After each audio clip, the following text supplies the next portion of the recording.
Pemerintah Provinsi Sumatera Selatan mengadakan rapat koordinasi Satgas Pencegahan dan Penanggulangan Penyebaran Virus Corona yang dilaksanakan di Gedung Bina Praja Pemprov Sumatera Selatan, Senin 16 Maret 2020. Dalam rapat ini dihadiri Gubernur Sumatera Selatan Herman Deru, Ketua Satgas Pencegahan dan Penanggulangan Penyebaran Virus Corona Nasrun Umar, Ketua DPRD Sumsel, Kapolda Sumsel, Pangdam II Sriwijaya, Kajati Sumsel, dan unsur Forkopimda Sumsel.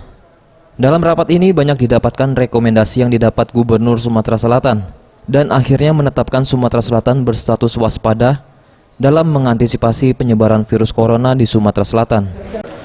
Di rapat ini banyak rekomendasi yang kita dapat tentang status misalnya. Bahwa Sumatera Selatan kita tetapkan statusnya sebagai waspada.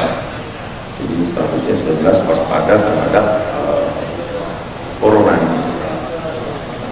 Kita dalam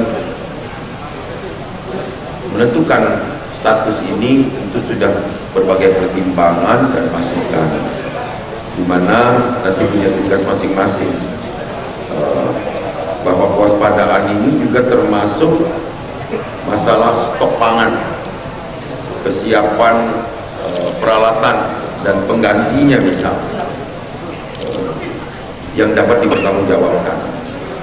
Maka saran masukan dari rekan-rekan Forkopimda ini sangat kita jadikan rekomendasi.